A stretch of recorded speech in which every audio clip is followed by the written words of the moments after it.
Hey guys, welcome back to some more AFK Arena. Today we're looking at the Abyssal Expedition and the essence that you should be acquiring per hour. So we're actually going to go in the Abyssal Expedition right now. I'm just over 8,000. We just got on the boss. It seems relatively easy, but looking here, I do have a couple tiles that I'm actually going to be replacing. So dropping the couple that I have in Town 1s and going to Town 2s at this point. Town 2s, also with the city 1s and the city 2s are where the rest of the raid is going to be. So essentially dropping these town 1s or the tier 4s, they produce 120 an hour, and they also offer rare relics. As we know, that is quite a bit difference between going from a 4 to a 6 like we usually talk, but then again going to a 5. So we go from 120 an hour to 200 an hour when we look at the town 2. In addition, we do get the 20% bonus for putting a garrison, a light bearer hero in here. But the big thing to notice is the elite relics. So once you start getting into the elite relics, that is what you need to really level up the tree. As of right now, all that I need in every single section is elite relics. That is where I'm at. I no longer need the rare relics because that is level going from 2 to 3. So at this point of the Abyssal Expedition, I have 8780. If I drop all of those towns, pick up my town 2s or my tier 5s, I will be right around the target of probably 9,500 to 10,000, which is where you want to be to go ahead and accumulate those relics.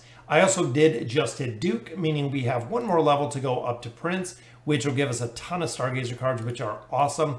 At this point, really the big thing to do is acquiring 5 Mythic Blessed Relics. That is really the big one that I am focused on right now. When it comes to my celerity tree, this is what I built.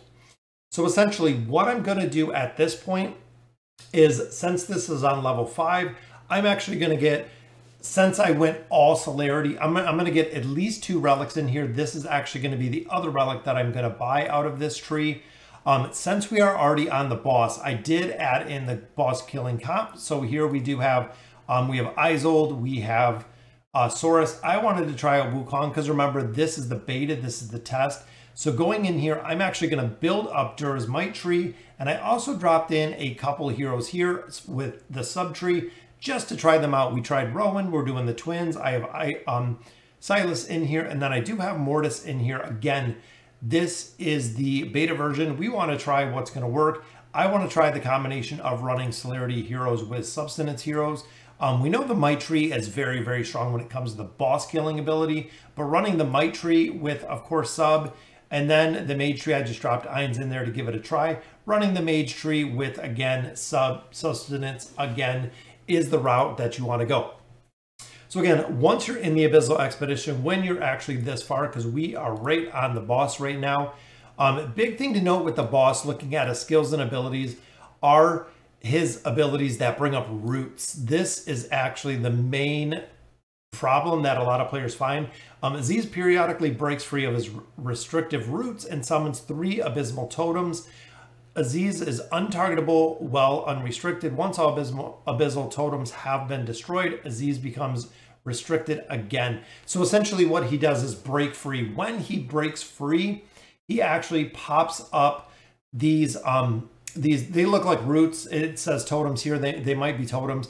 And all of your heroes have to focus on those totems. So a lot of times when you're running celerity, when you're running different trees, you're actually going to run around the battle and take out these totems, which can be very time consuming. Ultimately, by taking these out, especially with a boss tier comp or celerity where you're running around, mages don't have to worry about it because they have range.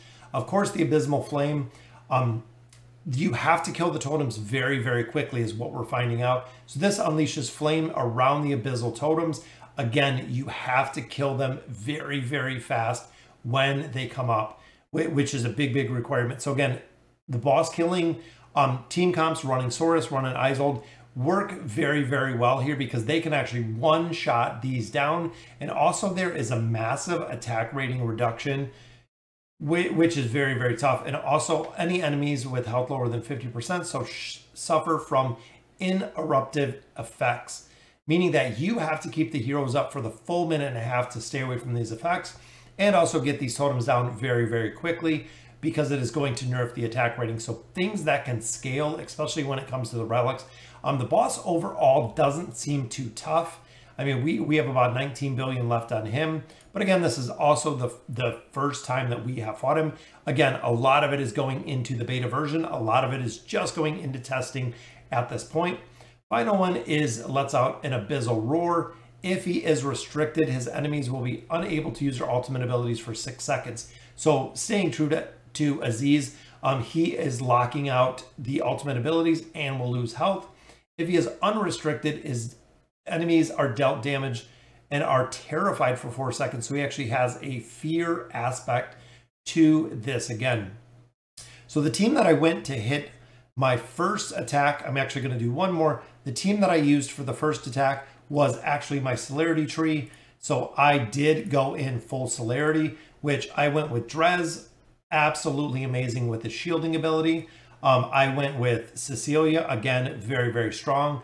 We popped in Lucretia for this one as well to keep the damage on the boss and do a little bit of survivability, a little bit of a mitigation there. And I did go ranged with Joker. I wanted to see what was going on. Joker, unfortunately, is doing absolutely amazing when it comes to the camps, but when it comes to the boss, doesn't really seem to make a big difference.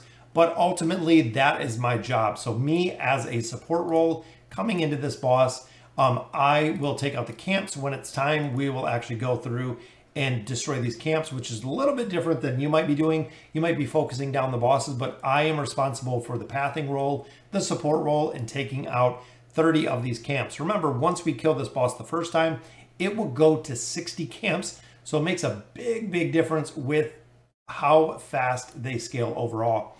So again, I'm just going to do one attack. Again, just testing out a lot of the celerity comps. And I'm going to go, I'm thinking maybe Kaz, so we can do a little bit of poisoning here. We'll go with Drez because I absolutely love him. Cecilia. You know what? Let's go with Lucy, and then we'll go. Actually, I'm thinking let's try this route again. And you know what? Let's go with the twins. We'll go with the twins in here. And then I'm thinking for support, we could even go possibly with Silas. And again, this is just completely testing it out. So essentially here we're going to link, let's link Lucretia with Cecilia. And I think it's going to work well. But let's see what we can do here, guys.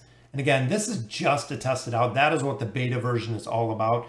Because I'm hoping Silas, remember, he has his 30 signature item, meaning he is providing a decent buff when it comes to the attack rating. Boom, Aziz becomes untargetable, meaning that targets are going to turn and actually start attacking all of those roots, which they have to kill very quickly, getting right back on the boss.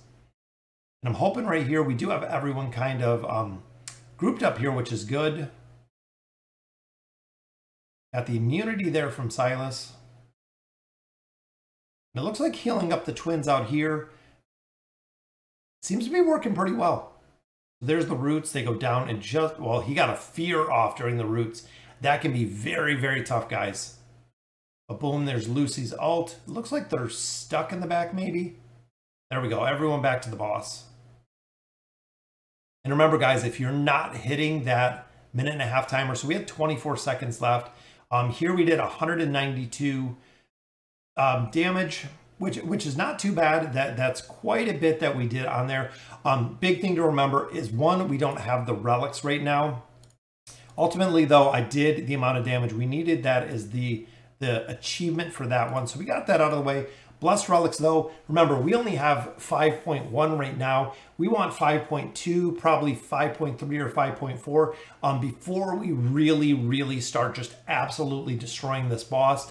Also, at this point, I'm going to be building up the Might Tree to try it out with Isolde and Saurus. I did also drop Grezin here to see how well he does on this boss. And then again, we do have the support. So guys, that is the Abyssal Expedition. Very, very cool to see. This is a part of the game that I absolutely love. I'm testing out damage. It seems like the Cecilia, Lucretia, and the Drez combo seems to work pretty well, but I don't like the time it takes them to run out and kill those totems. So again, we're gonna have to continue working on the formation and finding out what is going to be the best to work on this specific boss. So let me know in the comments what you guys think. Let me know what formations you guys are using for the Abyssal Expedition boss. And as always, thank you guys for watching.